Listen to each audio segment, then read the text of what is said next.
আসসালামু আলাইকুম। প্রিয় দর্শক, অন্য মঞ্চের আলাপচারিতায় আপনাদের সকলকে আমন্ত্রণ জানাচ্ছি। সুপ্রিয় দর্শক শ্রোতা, আসসালাম আলাইকুম। আশা করি ভালো আছেন খারাপ সময়ের মধ্যেও। ইতিহাস কখনো নিরন্তরভাবে চলে যায় না। ইতিহাস তার বাঁকে বাঁকে আবার ফিরে আসে। দার্শনিকদের সেই কথার প্রতিফলন ঘটেছে আজ 15 সেপ্টেম্বর 2025 ব্রিটেনের রাজধানী লন্ডনের ট্রাফালগার স্কোয়ারে। কারণ 1971 সনে এই ট্রাফালগার স্কোয়ারে ঐতিহাসিক একটি সমাবেশ হয়েছিল। সেই সমাবেশের চাহিদা ছিল, ডিমান্ড ছিল রিকগনাইজ বাংলাদেশ, বাংলাদেশের স্বীকৃতির দাবিতে। সেদিন ইংল্যান্ডের সাহিত্যিক, সাংবাদিক, রাজনীতিক, কমিউনিটি নেতারা দলমত নির্বিশেষে একত্রিত হয়ে এই ট্রাফালগার স্কোয়ারে সম্মিলিত উচ্চারণ করেছিল, নতুন অভ্যুদয়ের বাংলাদেশকে স্বীকৃতি দিতে হবে। তৎকালীন ব্রিটিশ সরকারও বিষয়টিকে গুরুত্বের সঙ্গে বিবেচনা করেছিলেন। এজন্য পাকিস্তানের কারাগার থেকে স্বাধীন বাংলাদেশের স্থপতি বঙ্গবন্ধু ফিরে আসার পথে লন্ডনে হিথ্রো বিমানবন্দরে তাকে ব্রিটিশের সমস্ত নিয়ম কানুন পরিপন্থী উপায়ে বঙ্গবন্ধুকে আন্তরিকভাবে স্বাগত জানানো হয়েছিল। তৎকালীন সরকারের প্রধান বঙ্গবন্ধুর গাড়ির দরজা খুলে তাকে স্বাগত জানিয়েছিলেন। এটা হচ্ছে একটি দেশের প্রতিষ্ঠাতা, একটি জাতির জনক, একজন বিপ্লবীর প্রতি ব্রিটিশের শ্রদ্ধা। তার ধারাবাহিকতায় ধীরে ধীরে বিশ্বের সব দেশে বাংলাদেশের স্বাধীনতাকে, বাংলাদেশের অভ্যুদয়কে স্বীকৃতি দেওয়ার জন্য প্রচন্ড এই ইতিহাসটা মনে করালাম এই কারণে। 2025 সালের 15 সেপ্টেম্বর আজ যখন আমি কথা বলছি, সেই দিনটিতে ট্রাফালগার স্কোয়ারে ইতিহাসের নজিরবিহীন সমাবেশ হয়েছে। ইংল্যান্ডের বিভিন্ন প্রান্ত থেকে, ইউরোপের বিভিন্ন প্রান্ত থেকে প্রবাসী বাঙালিরা ছুটে এসেছে।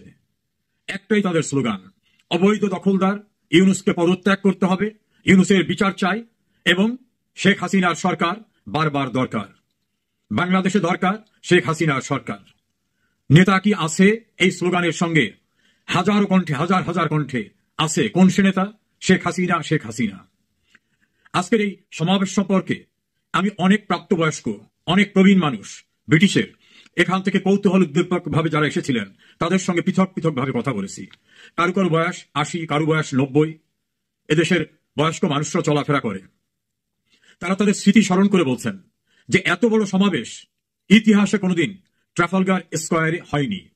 তারা জানতে চেয়েছিলেন এখানে কেন প্রবাসীর এই সমাবেশ। আমি তাদেরকে তুলে ধরলাম কি কারণে এই সমাবেশ।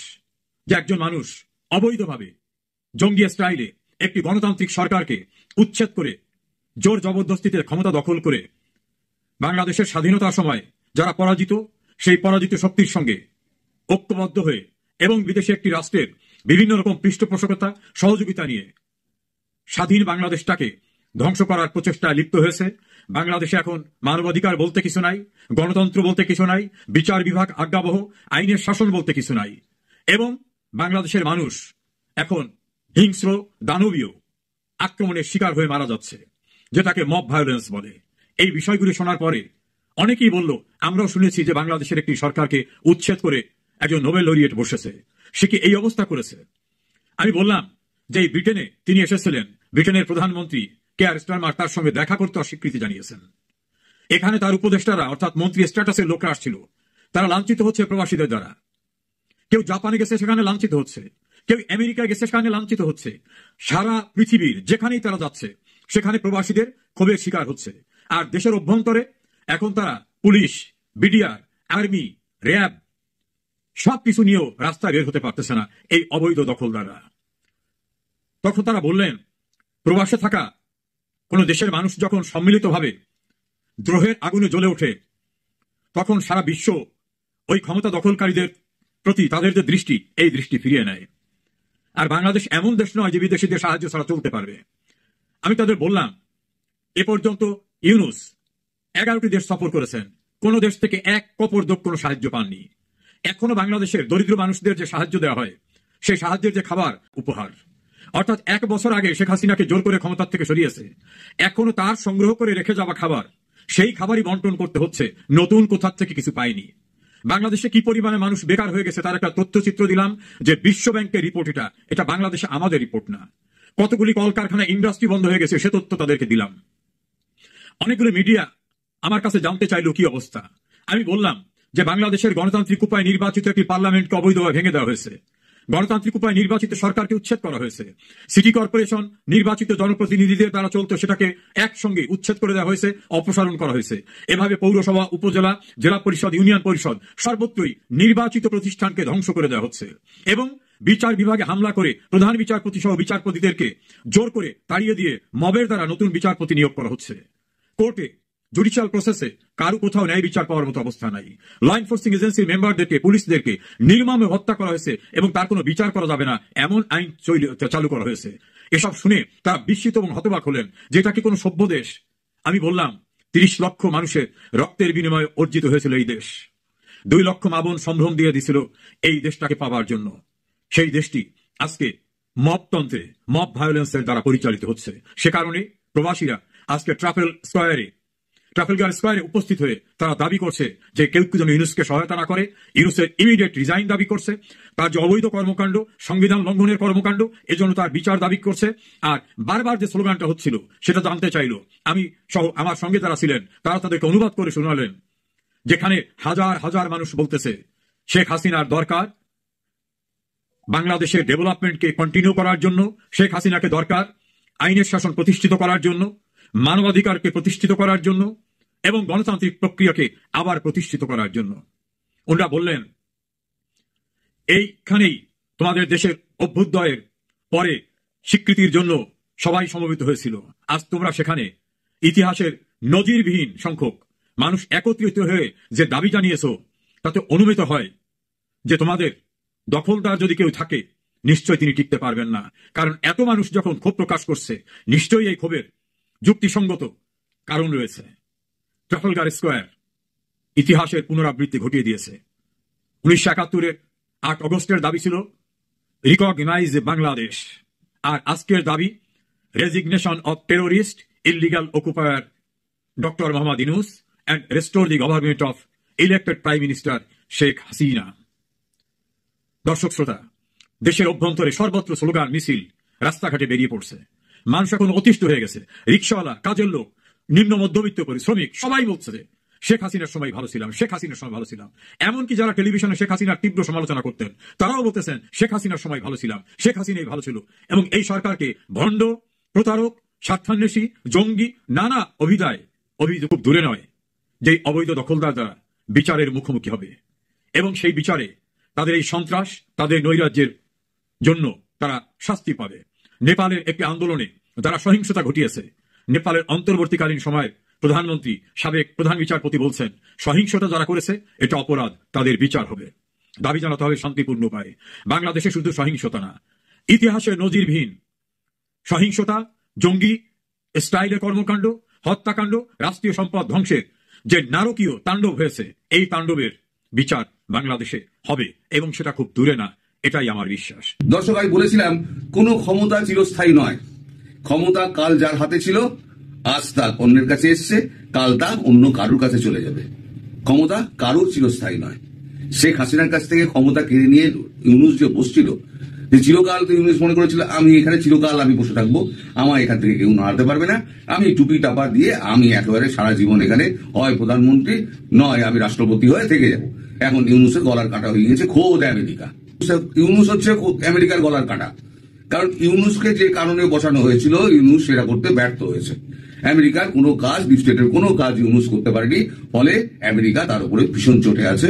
আপনারা সবাই জানেন, আমার এই ভিডিওটা করা হয়নি, ট্রেসি এন জেকবসন যিনি আপনাদের ভারপ্রাপ্ত রাষ্ট্রদূত আছে তার কাছে 17 জনের একটা লিস্ট পাঠিয়েছিলেন আমাদের ইউনূস সাহেব, যে তারা মার্কিন যুক্তরাষ্ট্রে যাবে, একটুখানি আবেদন এটা যদি ফরওয়ার্ড করে দেন তাহলে পরে তাদের ভিসাটা ঝটপট হয়ে যাবে।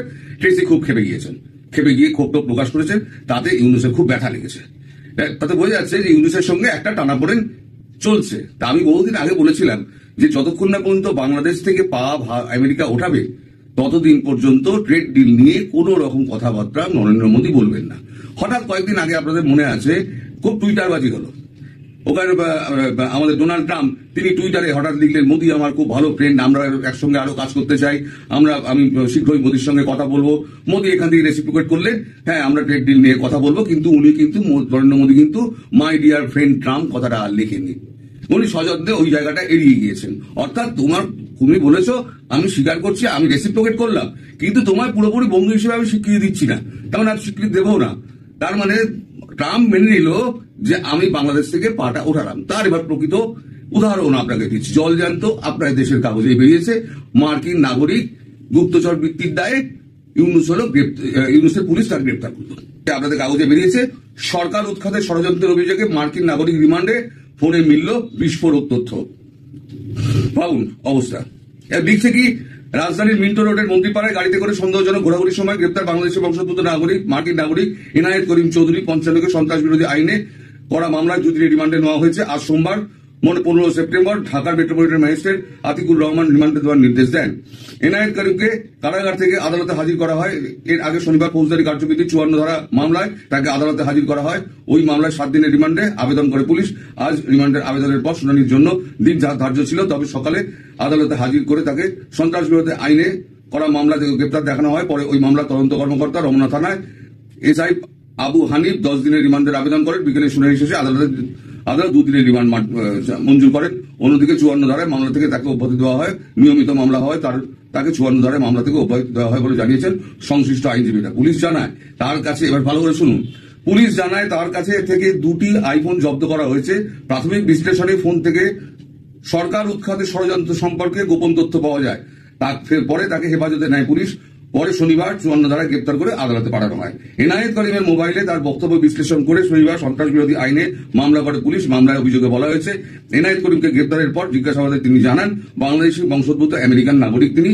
6 সেপ্টেম্বর সকাল 9:50 নিউ ইয়র্ক থেকে কাতার এয়ারওয়েজে একটি ফ্লাইটে কলকাতা ঢাকার হযরত শাহজালাল বিমানবন্দরে অবতরণ করেন। জিজ্ঞাসাবাদে ওই ব্যক্তি আরো জানান তিনি একটি বিশেষ দেশের গোয়েন্দা সংস্থা চুক্তিভিত্তিক এজেন্ট। বর্তমানে বাংলাদেশের অন্তর্বর্তী সরকার খুব নাজুক অবস্থায় আছে এবং সেনাবাহিনীর সঙ্গে তাদের দূরত্ব তৈরি হয়েছে। তিনি বর্তমান সরকারকে পরিবর্তন করে নতুন জাতীয় সরকার বা তত্ত্বাবধায়ক সরকার গঠনের নিমিত্তে কাজ করার জন্য বাংলাদেশে এসেছেন বলে জানান। তিনি 6-7 সেপ্টেম্বর সোনারগাঁও হোটেলে অবস্থান করেন। পরে গুলশানের বর্তমান ঠিকানায় অবস্থান করতে থাকেন। এরই মধ্যে তিনি উচ্চ নীতি নির্ধারক পর্যায়ে একাধিক কর্মকর্তার সঙ্গে এবং বিভিন্ন রাজনৈতিক দলের প্রভাবশালী নেতা ব্যবসায়ী মহলের সঙ্গে গোপন বৈঠক করেন বলে জানান। তিনি আরো জানান বর্তমান অন্তর্বর্তী সরকারের প্রতি আমেরিকার সরকার হতাশ। তাহলে এবার কি বুঝলেন? আমেরিকা ইউনুসের ওপর থেকে হাত তুলে নিয়েছে, অর্থাৎ আমি যেটা পা না ওঠানো পর্যন্ত আমি কোন রকম ট্রেড ডিল করব না। তার প্রথম এটা মানে পাটা উঠিয়ে নিয়েছে বলে এখন ইউনুস বুঝতে পারছে আমার মাথার উপর থেকে আমেরিকার হাত উঠে গিয়েছে। ট্রাম্প আর অন্য কেউ সিআইএ আমার সাহায্য করবে না, ফলে আমাকে এখন উৎখাতের চেষ্টা করছে। তা যে উৎখাতের চেষ্টা করছে তাকে আগে ধরো। এবার সে পুলিশ দিয়ে তাকে ধরিয়েছে। যদি তাই নাই হতো, যদি আমেরিকার যদি হাত যদি মাথার উপরে থাকতো, তাহলে ইউনুসের সাহস হতো এই ভদ্রলোককে ইকবাল করিমকে ধরতে, এনায়েত করিমকে ধরতে? সাহস হতো না। আসলে গেম পুরো ঘুরে গেছে, ভারত পুরো গেম ঘুরিয়ে দিয়েছে। আর আমেরিকা এখানে পাওয়া যাবে না। আমেরিকাকে এবার তল্পি তল্পা গুটিয়ে আমেরিকার সৈন্য সব চলে যাবে। দেখবে ওই যে কি সমস্ত আসছে না, প্লেন ফ্লেন আপনারা বলছেন আসছে, কি দান্তে আসছে, দেখুন কি কি নিয়ে যেতে আসছে, এরা কি কি নিয়ে এসেছিল, এখন সেগুলো কি কি ফেরত নিয়ে যাবে, সেই সমস্ত কিছু হচ্ছে, কারবার টারবার হচ্ছে। যদি মানে সহজ সরল ব্যাপার হতো, তাহলে এই মার্কিন নাগরিক যে আছে বা বাংলাদেশি বংশোদ্ভূত হলো মার্কিন নাগরিক, তো মার্কিন নাগরিককে বাংলাদেশে ইউনুসের মতো দুর্বল সরকার সে আটকে দেবে, এটা হতে পারে না। ফলে ওই যে আমি বললাম যে কোনো কিছু স্থায়ী নয়।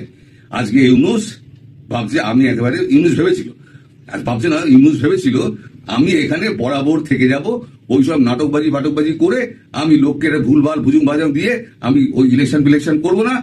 তারপরে যখন দেখলো যে সত্যি এখন অবস্থা খারাপ, দিনে এখন প্যান্ট খুলে যাচ্ছে, জামা কাপড় খুলে যাচ্ছে, টাকা পয়সা নেই, তারপরে এখন ইউনুসের ওপর থেকে মার্কিনী হাত উঠে গেছে, সিআইএ আর পাত্তা দিচ্ছে না, ফোনও তুলছে না, মার্কিন নাগরিকদের হাত পায়ে শিকল পরিয়ে, ভারতীয় বাঙালি নাগরিকদের শিকল পরিয়ে দেশে ফেরত পাঠাচ্ছে। আমাদের দেশের নাগরিককে যখন পায়ে হাতে শিকল পরিয়ে যখন ফেরত পাঠিয়েছিল, তখন তো খুব আপনারা হাসাহাসি করেছিলেন মশাই, খুব হাসাহাসি করেছিলেন। এখন কেমন লাগছে? এখন কেমন লাগছে? দেখুন, অন্যায়টা অন্যায়। মার্কিন নাগরিকদের, মার্কিন সরকারের এই অন্য দেশের নাগরিকদের প্রতি, সে দেশের নাগরিক হোক না কেন, সে সম্মানীয়। সে হয়তো গিয়েছে, কাজের খোঁজে গিয়েছে, সে পেটের ধান্দায় গিয়েছে, সে চুরি বাটপাড়ি করেনি।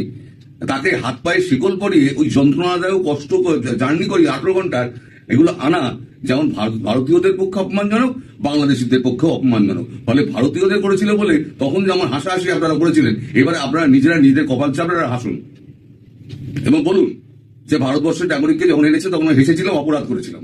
এবার ইউনুস প্রসঙ্গে আসি। এবার ইউনুসের কি অবস্থা হবে? এইবারে ভারত আচ্ছা করে ঠেঙাবে। তার মানে ভারতের কাছে মেসেজ আছে।